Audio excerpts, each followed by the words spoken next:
মাঝে মাঝে আল্লাহ আমাদেরকে দুঃখ কষ্ট দিয়ে পরীক্ষা করতে চান, এগুলো আমাদের জন্য খারাপ নয়। এই দুঃখ কষ্ট বিপদ আমাদের কোমরকে সোজা করে, আমাদের পায়ের মাটিকে শক্ত করে, চিল্লায় বলেন ঠিক কিনা? প্রতিকূল পরিবেশে কিভাবে বাঁচতে হয় এই দুঃখ কষ্ট আমাদেরকে শেখায়। এজন্য মুমিন বান্দার বৈশিষ্ট্য হচ্ছে দুঃখ কষ্ট বেদনা জ্বালা এগুলোতে সে আপসেট হয় না, সে হাল ছেড়ে দেয় না, সে ভরসা রাখে একজনের উপর, চিল্লায় বলতে হবে তিনি কে? কারণ মুমিন জানে রাত্রি যত গভীর হয় অন্ধকার তমানিসা ভেদ করে সুবহে সাদিক হয়। মুমিন জানে গর্ভবতী নারীর পেটের ব্যথা যেই দিন বাড়তে থাকে ওই দিনই নতুন মেহমান আগমনের সময় ঘনাতে থাকে। মুমিন জানে তার জীবনে দুঃখ কষ্ট বিপদ যত বাড়তে থাকে সুখের দিন কাছে আসতে থাকে।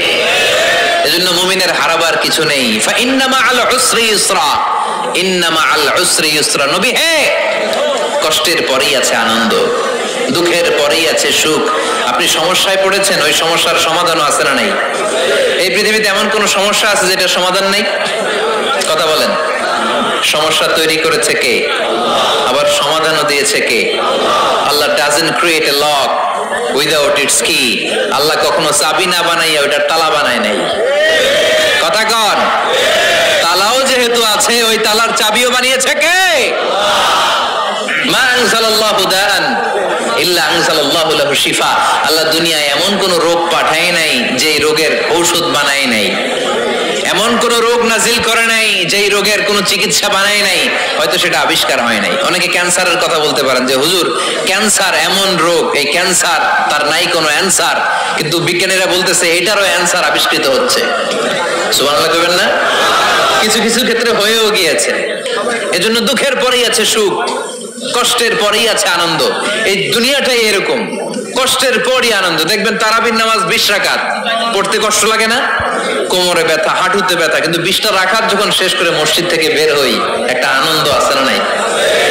কষ্ট করে পরীক্ষার জন্য প্রিপারেশন নিলেন আপনি কয়েক মাস, কিন্তু ফলাফল যখন ভালো হয় তখন একটা আনন্দ আছে না নাই?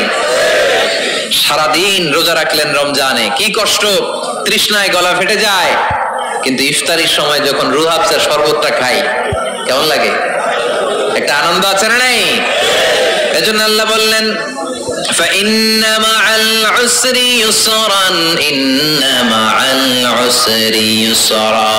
ও নবী, কষ্টের দিন মক্কায় অল্প কিছু দিন, মদিনাতে আনন্দের দিন অপেক্ষা করছে। আমাদের জীবনে যে দুঃখ কষ্ট আসে আমরা ধৈর্য ধরবো, তাওয়াক্কুল করবো একজনের উপর, তিনি কে? কারণ আমরা বিশ্বাস করি কষ্টের দিন এটা চিরকালের জন্য নয়, সামনে আনন্দের দিন আমাদের জন্য সেট করে রেখেছে কে? তাহলে আমরা সূরাতুল ইনশিরাহ থেকে 3টা নিয়ামতের বর্ণনা শুনলাম, বিশ্বনবীকে কি সান্ত্বনা দেয়া হলো সেটা শুনলাম। এবার 2টা গাইডলাইন শুনে তাফসীর আমরা শেষ করব। শুনতেছেন? কষ্ট হচ্ছে? ওঠা বসা করতেছেন কেন? উঠলেন কারা কারা? শেষ করে দিব? দোয়া করে দেই। কি গাইডলাইন দিলেন শুনবেন? কে কে শুনবেন না হাত তোলেন।